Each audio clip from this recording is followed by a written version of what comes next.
네, 우리 의경 형제 성찬 샤링 감사드립니다. 오늘은 주님의 사랑이 중심이 되는 삶이라는 주제로 같이 말씀을 나누도록 하겠습니다. 지난주 우리 싱글 수련회들 다녀오셨죠? 싱글이 다 죽어가요. 왜? 이번 수련회는 아주 뭐 특별했다고 몇몇 분이 나눠주셨는데 좋은 시간들 보내셨죠? 뒤에서 이야기를 하니까 결혼부가 대답해 주잖아요. 네, 이번 주에는 그 우리 틴 선생님들하고 같이 저도 1박 2일 수련회를 좀 다녀왔고요. 그리고 어제는 우리 팀 캠프 준비하는 선생님들, 그 다음에 카운슬 해주시는 분들이 서울 지역 분당 일산 다 같이 모여서 또 워크숍을 좀 진행을 했습니다. 그래서 한 일주일 동안에 팀 관련되신 분들하고 좋은 시간을 많이 보낼 수 있어서 참 감사했습니다.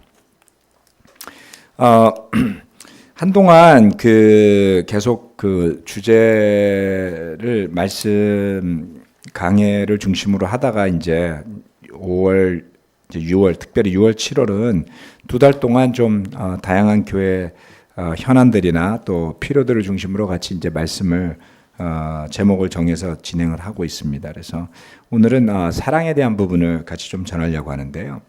한 주 동안 제가 그 형제 자매들을 만나거나 사람들을 만나거나 여러 가지 일어나는 일들 가운데 캐치되는 부분들이 좀 있습니다. 그래서 그런 부분들을 또 말씀을 통해서 같이 좀 나눴으면 하는 생각입니다. 네, 요한일서 4장 말씀입니다. 오늘은 요한일서 4장 말씀을 중심으로 같이 좀 풀어보도록 하겠습니다. 요한일서 4장 7절에서 10절 말씀이 앞에 나와 있는데요. 다 같이 한번 읽어보도록 하겠습니다. 시작. 사랑하는 여러분, 서로 사랑합시다. 사랑은 하나님에게서 난 것입니다. 사랑하는 사람은 다 하나님에게서 났고 하나님을 압니다. 사랑하지 않는 사람은 하나님을 알지 못합니다. 하나님은 사랑이시기 때문입니다. 하나님의 사랑이 우리에게 이렇게 드러났으니 곧 하나님이 자기 외아들을 세상에 보내주셔서 우리로 하여금 그로 말미암아 살게 해 주신 것입니다. 사랑은 이 사실에 있으니 곧 우리가 하나님을 사랑한 것이 아니라 하나님이 우리를 사랑하셔서 자기 아들을 보내어 우리의 죄를 위하여 화목 제물이 되게 하신 것입니다. 아멘. 어제 우리 형제들이 여기 석촌 호수 쪽에 그 군산 오징어라는 그 식당 있잖아요. 그 옆에 스타벅스가 생겨서 거기에서 이제 매주 토요일 날 아침에 영어로 큐티 모임을 하는 형제들이 있습니다. 영어에 필요가 있으시거나 도전해보고 싶다 이런 분들은 오시면 됩니다. 수준은 그냥 괜찮은 수준. 누구든 편안하게 하실 수 있는 수준이더라고요. 아무튼 근데 그 준비한 우리 김재원 형제가 질문을 이렇게 던진 거예요. 박정호 형제가 이제 물리학 전공을 했잖아요. 박정호 형제가 이제 박사학위가 있는 분이에요. 물리학 쪽에. 근데 재원 형제가 캐나다에서 살 적에 대학교에서 전도하면 물리학 쪽 관련된 공부하는 사람들이 답변이 늘 이랬대요. 나는 자연의 법칙과 물리의 법칙을 믿지 신을 믿을 생각 없다고 딱 잘라서 이야기한다는 거죠. 굉장히 무식한 사람 대하듯이.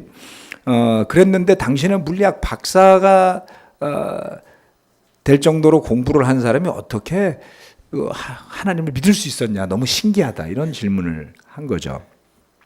그랬는데 정호 형제가 아주 정말 제가 인스피레이션이 될 만한 이야기를 나눠주더라고요. 뭐냐면 물리학은 힘에 대한 이론이라는 거죠.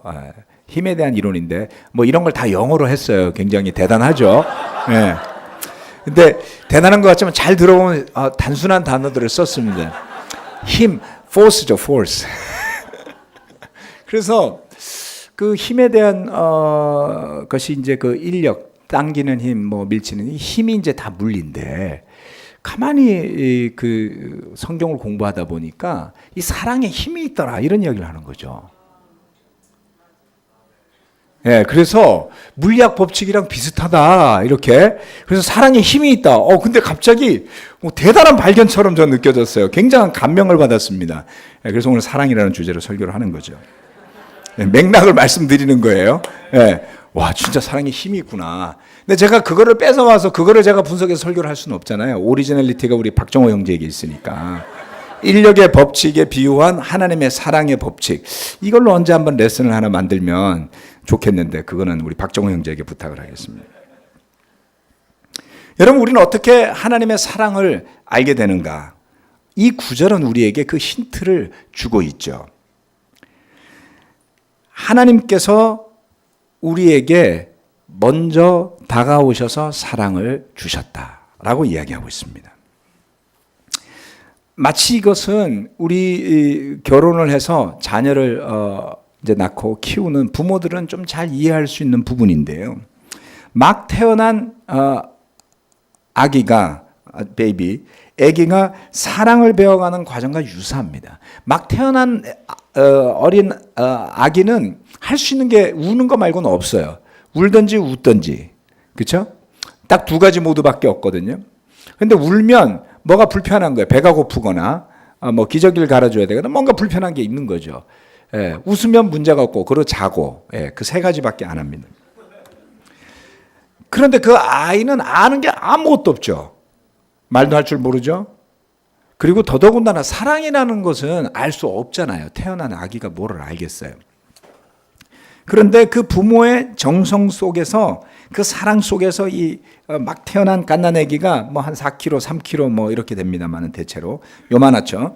그런 아기가 그 사랑 속에서 먹고 마시고 막 성장하죠. 예. 그리고 울면은 누가 먹을 거를 주거나, 예. 그리고 잠도 재워주고, 예. 굉장히 많은 도움을 받습니다. 그리고 또 불편한 데 없는지 살펴봐주고, 울면은. 또 눈빛을 맞추면서 말도 걸어주고. 사실 부모가 아기한테 막 언어를 가르치겠다라는 그 체계적인 어떤 계획이 있거나 그렇지 않죠. 그렇죠? 예. 애가 이쁘니까 신기하니까 자꾸 말을 걸다 보니까 아기가 말을 배우는 거예요. 예. 그렇게 되는 것이죠. 그래서 이렇게 태어난 아이는 그 부모의 사랑 속에서 자라가면서 자신이 받는 사랑을 누리게 되는 거죠. 그래서 자녀로서 부모에게 그런 사랑의 신뢰가 두터우면 뭘 요구하는 걸 두려워하지 않잖아요. 아쉬운 소리 하는 것도 두려워하지 않고, 그렇죠? 가끔 생각하면 자녀들이 좀 뻔뻔하게 느껴질 때가 있죠. 예, 저희 부모님도 그랬을 거라고 저는 생각합니다. 예. 어쩜 뭐 그렇게 뻔뻔하게 당연히 도와줘야 한다라고 말을 하는지. 근데 또 부탁을 하면 뭔가에 홀린 듯이 해주잖아요. 이거는 뭐 설명이 안 돼요. 네. 그래서 이런 사랑 속에서 자라나는 아이들 복이 있습니다. 그래서 그 속에서 사랑을 배우게 되죠. 그리고 자기가 성장하면서 점점점 초점이 외부를 향하게 될 때 그 사랑을 받은 것처럼 누군가에게 호의를 베풀어 줄 수 있는 사람으로 성장해 가는 것이죠. 물론 누구나 다 이런 사랑을 제대로 건강하게 다 받으면서 성장하지 않을 수도 있습니다. 때에 따라서는 부모님이 사랑을 해줬지만 자식은 자기가 원하는 게 아니었기 때문에 그것을 사랑으로 못 느끼고 살 때도 있을 거예요. 또는 부모 중에 모든 부모가 다 책임감이 있는 건 아니잖아요. 그렇기 때문에 아마도 자라는 환경 속에서 충분히 그런 양육, 따뜻한 사랑, 보살핌 속에서 또 지속적으로 그 부모와의 신뢰관계 속에서 살아오지 못한 분들도 있을 수 있습니다. 그렇지만 제가 말씀드린 건 아주 일반적인 걸 말씀드린 거예요. 그렇게 받은 사람이 이렇게 전하기도 하죠. 이와 비슷하게 하나님으로부터 온 사랑도 그와 같습니다. 하나님이 먼저 우리를 찾아주신 거죠. 하나님이 먼저 다가오시는 거죠.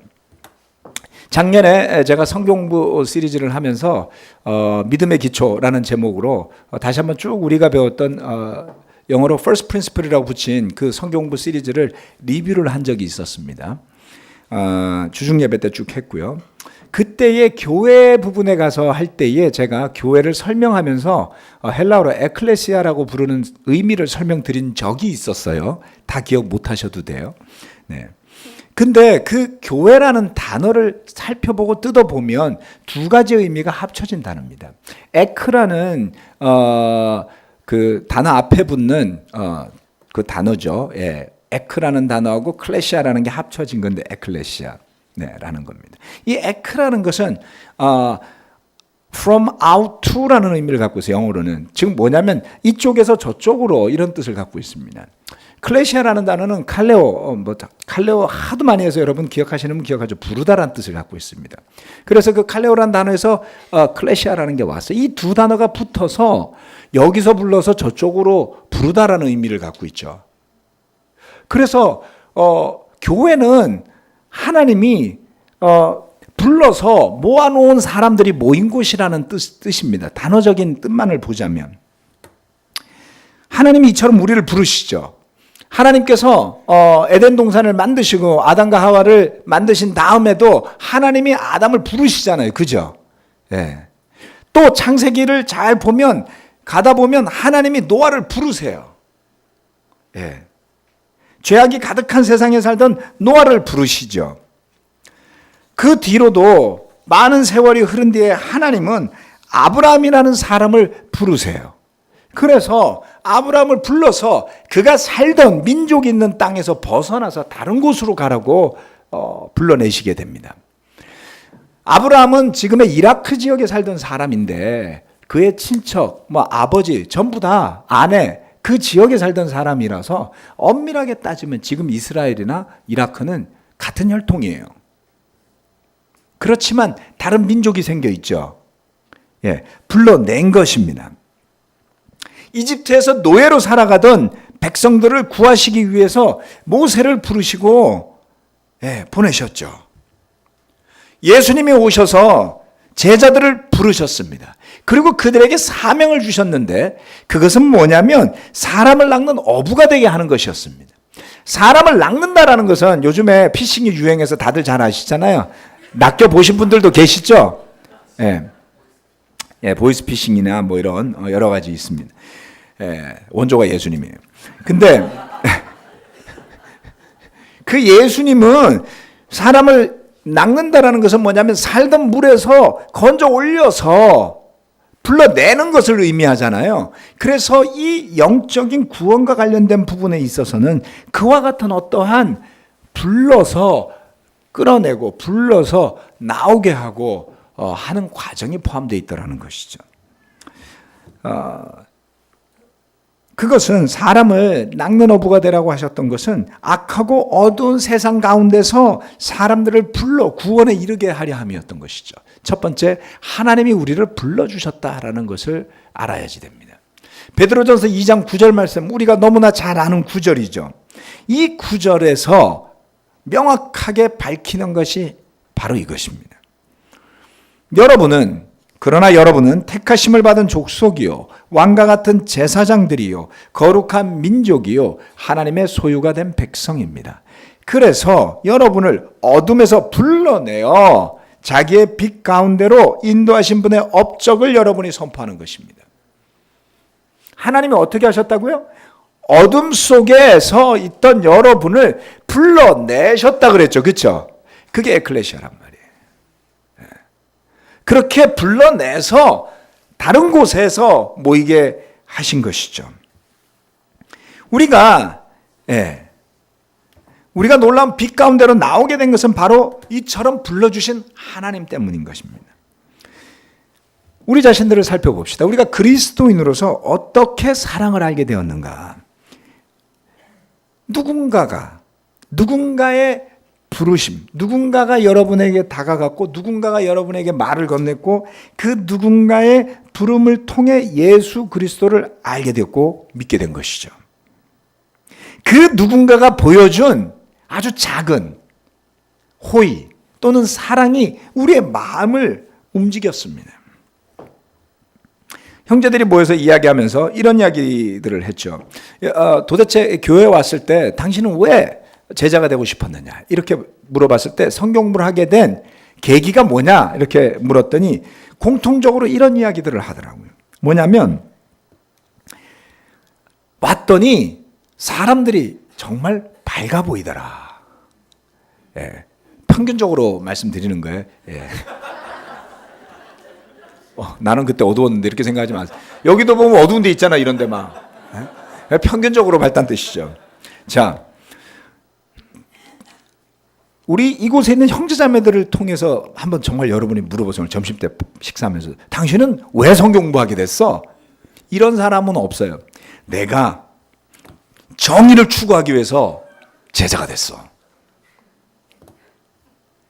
내가 보니까 저 자매가 너무 미인이야. 그 아름다움을 배우기 위해서 제자가 됐어. 이런 사람 없잖아요. 그렇죠? 이 교회에 부자가 많은 것 같아. 가면 사업에 도움이 될 것 같아서 제자가 됐어. 될 수도 없어요. 그렇죠? 아시죠? 네. 그렇게 돈 많은 사람도 없습니다. 자, 여기 모인 사람들의 밝은 모습이 인상적이었더라. 그 사람들이 왜 그런지 또 어떻게 이렇게 살 수 있는지가 궁금해서 성경을 공부하게 됐고 그것을 알았을 때 나도 제자가 되더라. 여러분 우리가 그렇게 올 사람을 예상하고 준비를 해서 의식적으로 밝게 한 걸까요? 한두 명을 그렇게 할 수 있지 수백 명을 어떻게 그렇게 해요? 교회에 모인 형제 자매들이 의식하지 않았지만 저절로 드러나는 빛된 삶의 모습이 그러한 영향을 주는 것입니다. 밝고 환한 얼굴은 인위적으로 만들어낸다고 그렇게 되지 않습니다. 인위적인 모습은 금방 드러나게 되어 있죠.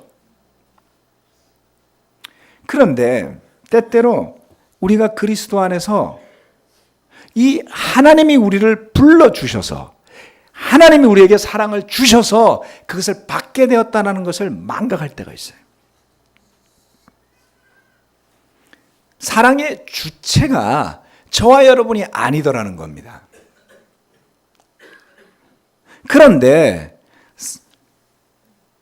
내가 사랑이 많은 사람인 줄 어느 틈엔가 스스로 의식하지 않지만 그렇게 생각하고 살 때가 있어요.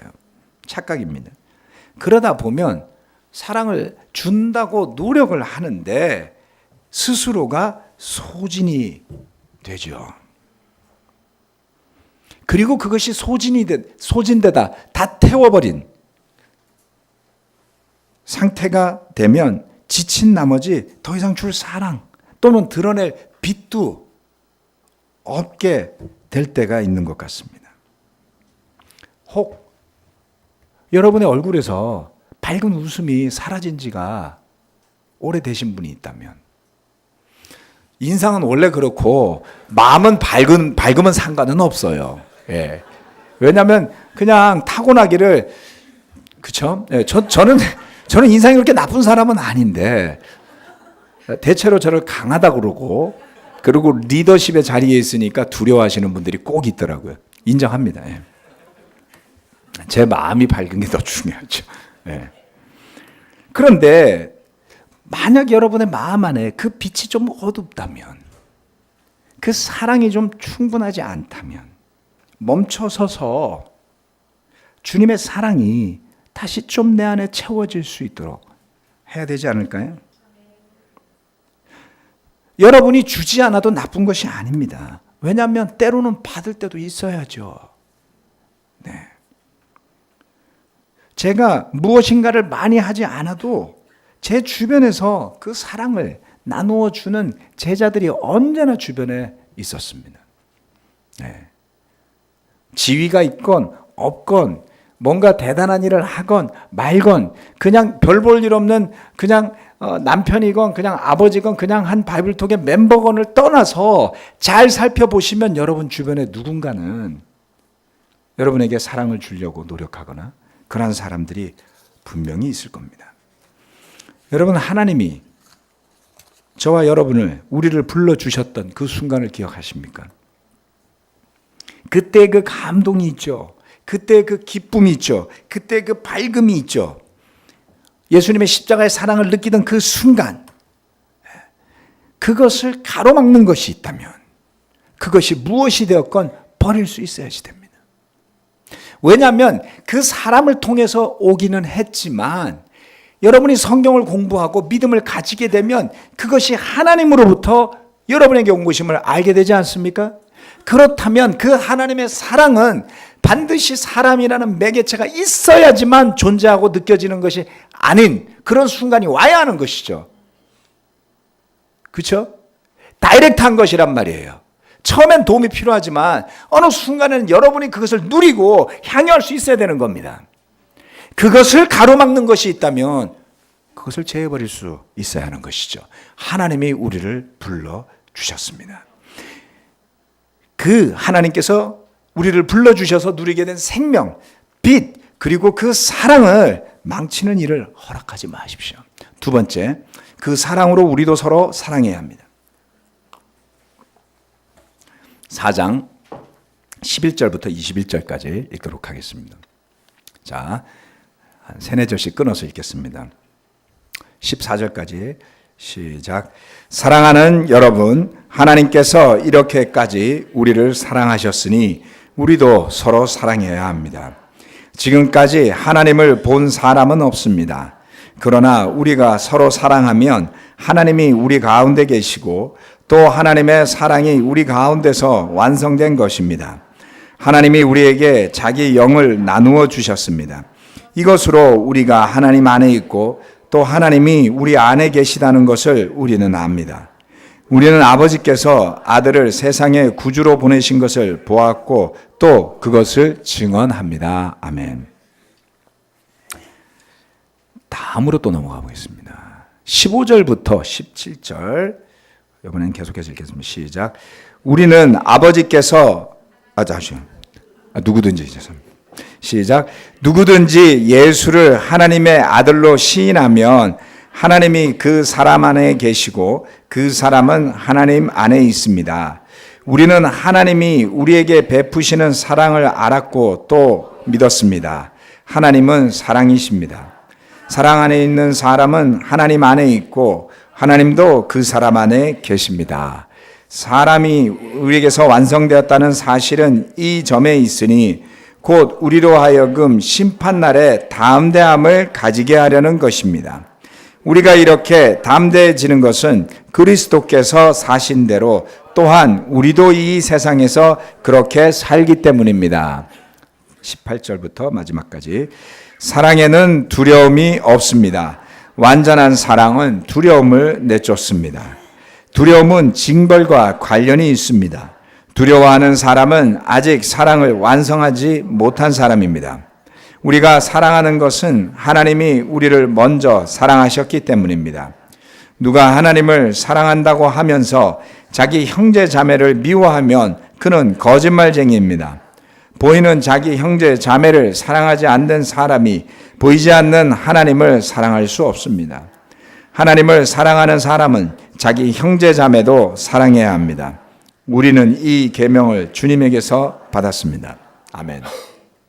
그 사랑으로 우리도 서로 사랑해야 합니다. 여러분, 누군가를 미워해 보신 적이 있죠? 네. 이거 안 해본 사람들 없을 겁니다. 그러면 여러분이 세례를 받고 나서 형제 자매를 미워해 본 적이 있는지는 속으로만 답변하세요. 옆에서 들으니까. 제가 곰곰이 좀 생각을 해봤어요. 야, 내가 지금 미워하는 사람이 있나? 생각이 안 나는 거예요. 그럼 내 마음이 얼마나 평화롭겠어요. 그렇죠? 순간 그래서 가만히 생각해 보니까 기억력이 감퇴해서 그런 거예요. 네. 여러분, 우리는 종종 이것을 다른 사람에게, 이 구절을 다른 사람에게 적용시키곤 합니다. 여러분, 내가 누구를 미워하는지는 알 수 있어도 다른 사람이 누구를 미워하는지 여러분은 어떻게 알 수 있죠? 물어봐야 돼요? 너 누구 미워하니? 이렇게. 여러분 잘 보면 우리가 남이 누군가를 미워하거나 나를 미워한다고 생각하는 근거들이 굉장히 빈약해요. 예. 그 사람의 말 또는 표정만으로 그것을 판단하고자 한다면 우린 진짜 많이 미워하고 사는 거죠. 심지어는 부모 여러분들, 여러분의 자녀도 미워하잖아요. 어떨 때? 꼴보기 싫다고 그러는 부모가 한둘인 줄 아세요? 예. 미운 짓 하면 안 이뻐요. 그쵸? 근데 진짜 여러분 자녀들 미워하세요? 아니잖아요. 무슨 말이냐면 한순간에 인상 썼다고 그거를 그 사람을 미워하고 계속 미워할 거라고 생각하는 바보가 어디 있습니까? 그랬으면 여기 다 이혼해야죠. 예?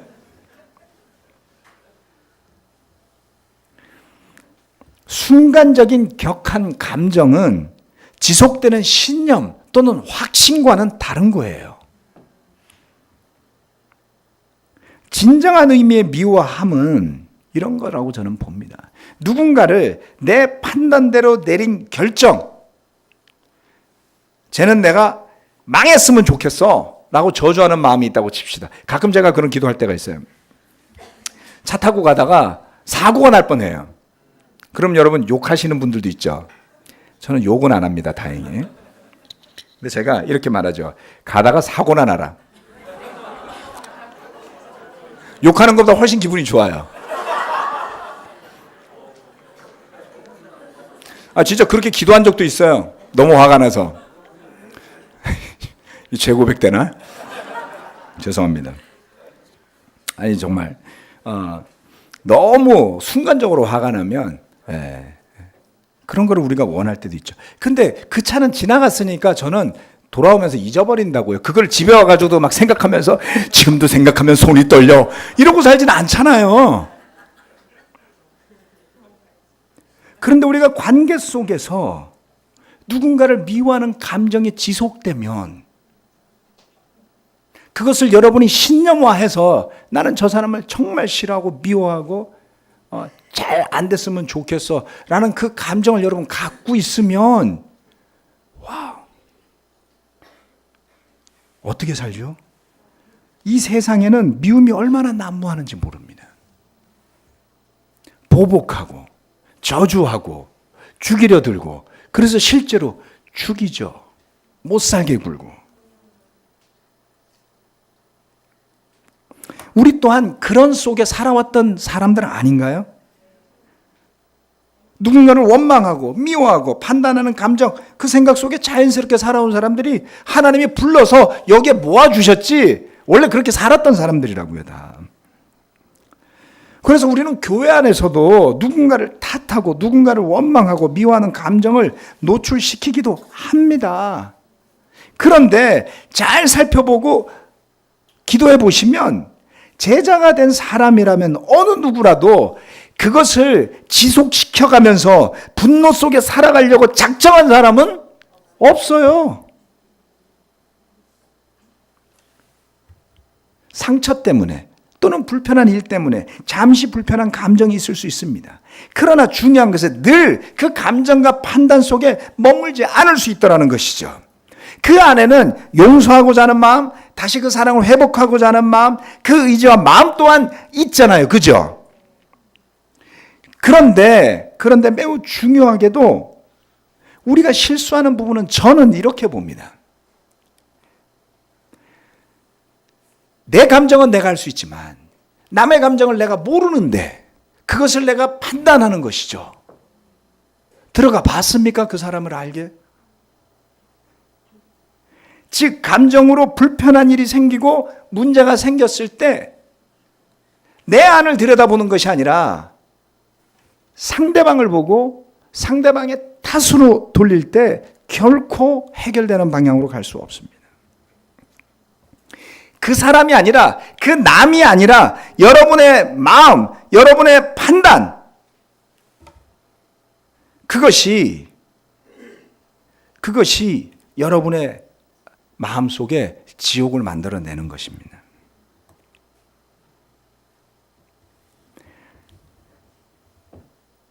여러분, 우리 삶에 어둠과 지옥을 가져다 준 것은 남이 아닙니다. 이 말씀은 우리에게 무엇을 이야기하냐면 내 안에 있는 두려움이 그 사랑으로 가지 못하도록 한다 그랬어요. 두려움은 징벌과 관련이 있다고 했습니다. 손해를 볼 것 같아요. 저 사람이 나를 불리하게 만들 것 같아요. 불편하게 만들 것 같아요. 그런 마음이죠. 예. 그것은 내 안에 있는 두려움입니다. 그 두려움 때문에 우리가 사랑을 완성하지 못하게 되면 얼마나 안타깝습니까? 이것 또한 여러분 남에게 적용시키지 마세요. 제가 두려움이 있어서 그랬던 것 같아요. 진짜 그런 것 같아요. 이러시지 말라고요. 네? 내 안에 있다고, 내 안에. 그렇죠? 스스로를 돌아보셔야지 됩니다. 만약 우리 가운데 자신의 마음 안에 있는 그 두려움 때문에 사랑을 멈추고 답답함 속에 살아가는 분들이 있다면 오직 하나님과 자신만을 놓고 생각해 보시기를 부탁을 드립니다. 제가 목회를 하다 보니까 교회 안에서 다양한 일들이 정말 많이 일어나죠. 여러분은 평생에 한 번 겪을 만한 일을 저는 많이 겪어요. 예, 여러분이 1년에 한 번 겪으면 여기 300명이 있으니까 300년치가 있다고요. 그렇죠? 빈도가 높겠죠? 그러면서 배운 게 있어요. 뭐를 배우게 되냐면 내 생각과 같지 않아요. 내 판단과도 같지 않습니다.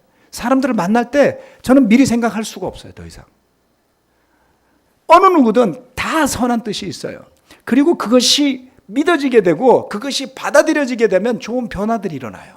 그런데 꽁꽁 싸매고서 그 속에서 나올 생각이 없는 사람은 도와줄 수가 없어요, 여러분. 스스로 나오는 거예요.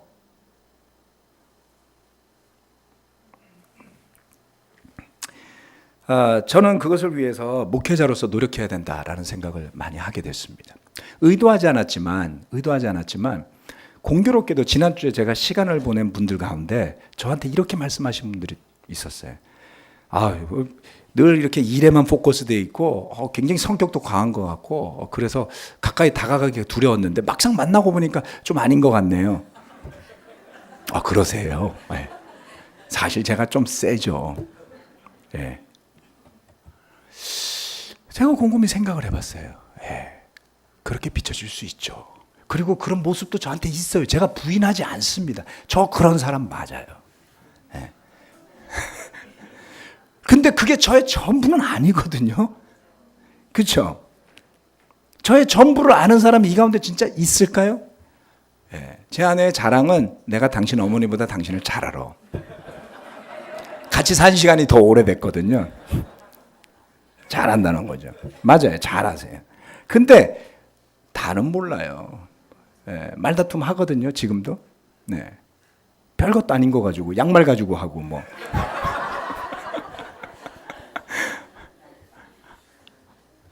제 마음 같으면 왜 놔두겠어요? 정말 우리는 서로를 다 알 수는 없죠. 그래서 중요한 게 만나고 대화하는 거다라는 것을 알게 됐습니다. 저는 효율적인 것을 좋아하는 편이지만 정말 할 수 있는 최선을 다해서 형제자매들을 다 만나서 시간을 좀 보내고 싶어요. 네. 교회 안에서 알고 지낸 지 10년, 20년이 다 돼가는데 진짜 부부로서 앉아서 차 한 잔 못 마셔본 사람들이 이 가운데 너무 많아요. 그렇죠? 그래서 혹시 여러분 마음에 불편함이 좀 있거나 제가 너무 강해서 이야기를 안 들어줄 것 같은 생각이 드시는 분들이 계셨다면 여러분의 영혼을 위해서 전화를 주시고 만나서 차 한잔 합시다. 저는 여러분이 그런 생각하는지 모르니까요. 그렇죠? 더 바뀌도록 노력은 하겠습니다. 두려움, 저도 두려움이 있죠. 대개의 경우에 우리 안에서 일어나는 여러 가지 사건들은 그 사건 자체는 늘 중립적입니다. 누구의 편도 아니고 누구의 잘못도 아닌 경우가 많아요. 그런데 그것을 바라보면서 해석하는 사람의 그 해석은 천차만별이고 그 해석에 뒤따르는 감정은 더더욱 많습니다. 사건과 일이 문제가 아니라 그것을 대하는 우리의 마음가짐, 그리고 서로에 대한 신뢰, 그리고 믿음, 사랑이 가장 중요한 겁니다. 왜냐하면 우리가 서로를 사랑할 때 하나님이 여전히 우리 안에 계시고 하나님의 사랑이 완성된다고 했죠. 그렇다면 우리의 고민은 어떻게 서로를 더 사랑할 수 있을까가 되어야 되지 않겠습니까?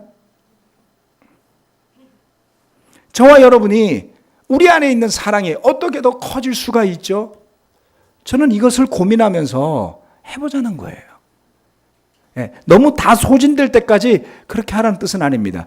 놀랍게도 관계 속에서 보면 양극단이 건강하지가 않습니다. 무슨 말이냐면 모든 걸 남 탓으로 하는 사람, 또는 모든 게 자기 탓이라고 하는 사람도 있어요. 또는 8대2, 2대8로 그렇게 하시는 분들도 있어요. 엄밀하게 따지면. 그렇죠? 근데 잘 보세요. 내 탓이야. 진짜 난 진짜 안 돼. 이렇게 생각 많이 하시는 분들 대체 우울해요. 뭐 실수 조금만 해도 내가 그렇지 뭐. 내가 어떡하겠어. 그렇게 생각하면 되게 우울하지 않으세요? 그래서 그런 분들은 많은 노력을 그렇지 않은 자기가 되려고 노력하는데 뜻대로 되나요? 그러면 남 탓하시는 분들, 남 탓이 50%에서 좀 더 넘어서 51%부터 100%까지 이런 분들은 화를 많이 내요. 네가 그랬잖아. 그렇게 가겠죠. 그렇죠? 막 싸우고 부딪히고 이렇게 되겠죠. 이 둘 다 좋은 게 아니잖아요. 네. 자신을 살피라 그랬지 자기 탓하라고 그런 건 아니거든요. 자신을 잘 살펴보면 하나님께서 저와 여러분을 사랑하셔서 행했던 수많은 일들을 보실 수가 있고 사랑의 증거를 찾을 수 있을 거예요. 우리가 서로 사랑할 때. 그렇죠? 돌아보면 저는 늘 누군가에게 상처를 주고 삽니다. 때로는 말로, 때로는 행동으로, 때로는 표정으로. 그리고 대체로 제 주변에 있는 사람들은 저한테 소중한 사람들이에요. 늘 주변에 있으니까 당하게 되겠죠. 그래서 제가 실수를 안 하려고 인간적으로 생각을 하면 답이 늘 이렇습니다. 엉뚱하죠. 만나지 말아야 되겠다. 비슷해요? 네. 뭐 인간은 다 거기서 거기. 실수 안 하려고 안 만나야 되겠다. 그러다 보면 만나는 사람이 점점 줄어요. 답이 아니지 않습니까? 그렇게 살 수는 없죠. 그래서 마음을 열기 위해서 노력을 해야지 됩니다. 실수나 잘못을 했으면 사과하면 되죠. 제가 사과한 사람 여기 되게 많거든요.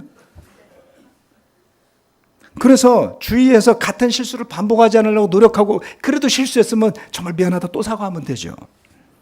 기도하면서 주님께 도움을 구하다 보면 어느 틈엔가 서로를 용납하는 사이로 발전해 나가지 않습니까? 자, 요한일서 4장 17절 말씀 우리 다 같이 한번 읽겠습니다. 시작. 사랑이 우리에게서 완성되었다는 사실은 이 점에 있으니 곧 우리로 하여금 심판날에 담대함을 가지게 하려는 것입니다. 우리가 이렇게 담대해지는 것은 그리스도께서 사신 대로 또한 우리도 이 세상에서 그렇게 살기 때문입니다. 두려움 없는 사랑, 그 장애물이 없는 그러한 사랑, 거리낌이 없는 그러한 사랑, 그렇게 서로 사랑하는 가족이 되는 것, 그렇게 서로 사랑하는 바이블톡이 되는 것, 또한 그러한 사랑들이 모여서 굳이 교회에다가 사랑이라는 이름을 안 붙여도 사랑이 넘치는 교회가 되는 것이요. 굳이 교회 이름에다 제자라는 단어를 안 붙여도 제자들이 모인 교회가 되는 것이요. 그래서 세상에 주님의 빛이 선포되어지게 되겠죠.